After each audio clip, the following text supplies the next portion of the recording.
ప్రసాద్ గారు చెప్పినట్టు 2.0 నేను ప్రపంచవ్యాప్తంగా రిలీజ్ అయింది, అందరికీ తెలిసిందే. ఈ మధ్యకాలంలో నేను ఏ సినిమా చూడలేదు, ఒకటే రోజు 3 సార్లు చూశాను. నేను మార్నింగ్ 5 o'clock ఫస్ట్ చూశాను 3Dలో, తర్వాత మళ్ళీ బిగ్ స్క్రీన్లో చూద్దామని బిగ్ స్క్రీన్లో 3D చూశాను. సో అందరూ 3Dలో అద్భుతంగా ఉంది అని అప్పటికే శంకర్ గారు కూడా 3Dలోనే ఈ సినిమా చూడండి అంటే ముందు ఐ ప్రిఫర్ ఫర్ 3D. తర్వాత 2Dకి వెళ్ళి శ్రీరాములు థియేటర్లో 2Dలో కూడా చూశాను.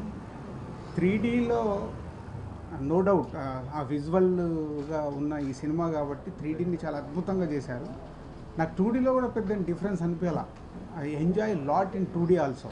అంటే మనము రోబో 1 ఎలా అయితే ఎంజాయ్ చేసామో ఆ రేంజ్లోనే 2Dలో అసలు ఆ మాస్ క్రౌడ్లో కూర్చుంటే అలా విజిల్స్ అవన్నీ ఎంజాయ్మెంట్ సేమ్ ఉంది. సో అటు 3D ఒక అద్భుతం అయితే 2D ఈజ్ వెరీ గుడ్. రెండు వర్షన్లో cinema I like it. Prasad గారు చెప్పినట్టు 21 crores చిల్లర గ్రాస్ నేను తెలుగు స్టేట్స్లలో ఉంది. ఆల్మోస్ట్ ఒక మన పెద్ద హీరో సినిమా తెలుగులో రిలీజ్ అవుతే ఏ రెవెన్యూ ఉంటుందో ఆ రెవెన్యూ తీసుకుంది. పోతే మనకు తెలిసి ఇండస్ట్రీలో నవంబర్ ఎండ్ అనేది వెరీ అన్సీజన్గా గుర్తించాం. మార్చ్లో కానీ నవంబర్లో కానీ ఒక సినిమా రావడం అంటే భయం. ప్రసాద్ గారి ప్రపోజల్ చెప్పినప్పుడు యాజ్ ఏ డిస్ట్రిబ్యూటర్గా సార్ మరి November 29 అంటున్నారు, సో ఇంత పెద్ద సినిమాని అది చేయడం కరెక్ట్ అంటే వాళ్ళు హిందీకి అవన్నిటికీ ఫిక్స్ అయ్యారు కాబట్టి చేద్దామన్నారు. బట్ మా క్యాలిక్యులేషన్ కూడా నవంబర్లో వచ్చిన ఒక సినిమా బాగుంటే ప్రేక్షకుల సినిమాని ఏ విధంగా తీసుకెళ్తారో నిన్న చూడడం జరిగింది.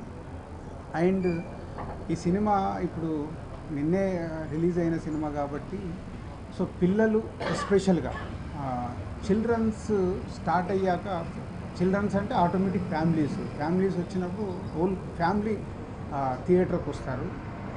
సో ఆ ఫ్యామిలీస్ వచ్చినప్పుడు ఈ సినిమా నా అంచనా ఇంకొక లెవెల్. ఎందుకంటే మనకే ఇలా ఉందంటే చిన్నపిల్లలకి ఈ సినిమా ఒక విజువల్ వండర్. విజువల్గా ఒక సౌత్ ఇండియన్ ఫిలింగా అంటే కూడా మన సౌత్ ఇండియన్లో ఇలాంటి ఫిలిం రావడం అనేది ఇస్ అ గ్రేట్. అది ఓన్లీ శంకర్ గారి వల్లే సాధ్యమైంది.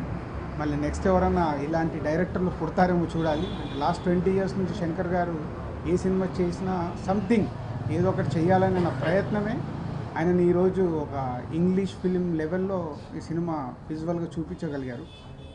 And no doubt at all is Indian ఫిలింలోనే ఇంత భారీ budget film, almost 500 crores plus అంటున్నారు. సో ఇంత భారీ budget film is the first film. Rajinikanth గారి అన్నీ ఒకెత్తు అయితే లాస్ట్ 20 minutes శంకర్ గారు మళ్ళీ ఎన్ని చేసినా ఎండులో ఫార్ములాని తీసుకొచ్చి రజనీకాంత్ గారి మ్యాజిక్ చూపించారు. బయటకు వచ్చేటప్పుడు ఆ 20 minutes ఒక ట్రెమెండస్ ఫీలింగ్తోనే ఆడియన్స్ బయటకు వస్తున్నారు. సో చూసిన వాళ్ళు నిన్నే రిలీజ్ అయింది, ఈరోజు నాతో ఇద్దరు మాట్లాడితే మళ్ళీ ఈ సినిమాకి వెళ్ళాలంటున్నారు. సో అదే ఈ సినిమా అలా లాంగ్ రన్. ఎందుకంటే ఈ సినిమా ఎప్పుడు మనం మీడియా ముందు కూర్చున్నప్పుడు పైరసీ చూడకండి అన్న, ఈ సినిమా పైరసీలో చూసినా ఎవరికి అర్థం కాదు. సో సచ్చినట్టు థియేటర్లో చూడాలి కాబట్టి this film is a long run. So ఈ సినిమా నడుస్తూనే ఉంటుంది. అది 50 days వరకు, సంక్రాంతి వరకు ఈ సినిమా ఇలాగే కంటిన్యూ అవుతుందని నేను ఎక్స్పెక్ట్ చేస్తున్నాను. సో ఫ్యామిలీస్ కూడా పిల్లలతో పాటు వస్తారు కాబట్టి సో శంకర్ గారికి అండ్ లైకా వారికి థ్యాంక్ యూ వెరీ మచ్. ఇలాంటి సినిమాని తెలుగులో ప్రసాద్ గారు మేము యూవి క్రియేషన్ కలిసి తెలుగు స్టేట్స్ రిలీజ్ చేసాం. సో ఇలాంటి అవకాశం రావడం, ఒక మంచి సినిమా వెయిటింగ్లో, ఒక సక్సెస్ఫుల్ సినిమా కోసం వెయిటింగ్లో ఉన్న మాకు ఒక డిస్ట్రిబ్యూషన్కి ఒక మంచి సినిమా రావడం, ఇలాంటి ఒక గ్రేట్ ఫిలిం రావడం చాలా హ్యాపీగా ఉంది. So thank you. So cinema చూసిన వాళ్ళు అందరూ ట్విట్టర్లో ఉన్నవాళ్ళు ట్విట్టర్లో చెప్తున్నారు. ఈరోజు మహర్షి షూటింగ్కి వెళ్ళగానే మహేష్ బాబు గారు నైట్ చూశాను, ఏం తీశాడండి శంకర్ గారు. 2Dలోనే చూశారు, ఇంట్లో చూశారు, ఎంత బాగుంది అసలు. గౌతమ్ సినిమా చూసి డాడ్ ఐ వాంట్, నేను మళ్ళీ వెళ్ళాలి సినిమాకి అని అంటే నేనే ఇప్పుడు చెప్పాను 3D బిగ్ స్క్రీన్కి పంపిద్దామండి, పిల్లలు ఎంజాయ్ చేస్తారు. This a feeling. అంటే గౌతమ్ లాంటి ఒక చిన్న బాబుకి మళ్ళీ వెళ్ళాలని ఒక ఫీలింగ్ ఉంది అంటే ఈ సినిమా అలాంటి ఫిలిం. ఇది ఆగే సినిమా కాదు. ఇది పిల్లలు స్టార్ట్ అయిపోతే నా అంచనా సో ఫ్యామిలీస్ కదులుతారు. ఎనీథింగ్ ఇంత ఎనార్మస్ టాక్ వస్తుందని ఎక్స్పెక్ట్ చేశారా? అంటే ఈ సినిమా గురించి చాలా భయపెట్టారండి. అంటే ఎవరు చూసింది లేదు. రిలీజ్కు 4-5 రోజుల ముందు మేమిద్దరం మాట్లాడుకునే వాళ్ళం. అక్కడ అలా అంటున్నారు, ఇక్కడ ఇలా అంటున్నారు, ఆ సెన్సార్ ఇదంటే వీ డోంట్ నో. బట్ ఒక నమ్మకం ఉంది. నా క్యాలిక్యులేషన్ ఏంటంటే ఎప్పుడు ఎవరేది మాట్లాడి నేను ఒకటే చెప్పాను, 200 కోట్లతో తీసిన రోబోని అలా ఉందంటే 500 crores బడ్జెట్ రజనీకాంత్ గారిని పెట్టుకొని సంథింగ్ ఏదో మ్యాజిక్ ఇస్తాడు శంకర్ గారు, నో డౌట్. అంటే కొందరు డౌట్, సార్ దాంట్లో లవ్ స్టోరీ ఉంది, దీంట్లో లవ్ స్టోరీ లేదు. ఇప్పుడు ఈ సినిమా నిజంగా లాజిక్లు అదేలా ఇదేలా అని స్క్రిప్ట్ ఇవన్నీ మాట్లాడేటోళ్ళది గురించి నేను మాట్లాడాను.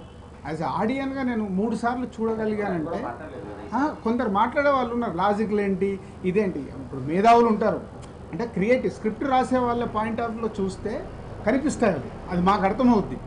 కానీ ఆయన విజువల్ వండర్ కాబట్టి ఎక్కడ ఆలోచించుకునే అవకాశం ఇవ్వలే. ఒకటి కాగా ఇంకోటి అంటే ఒక ట్రీట్ ఇచ్చేశాడు. నేను ఎప్పుడు ఆడియన్ కాదు ఫస్ట్ చూసింది నేను ఆడియన్గా. మరి మార్నింగ్ 5 o'clock నేను యూవి వంశీ ఇద్దరం వేసుకొని, వీళ్ళకేమో అక్కడ తమిళనాడులో 5 గంటలకు షోలు స్టార్ట్ అయింది, మాకు లేవు హైదరాబాద్లో. సో 5 o'clock ఇద్దరం వెళ్ళిపోయి వేసుకొని చూసాం.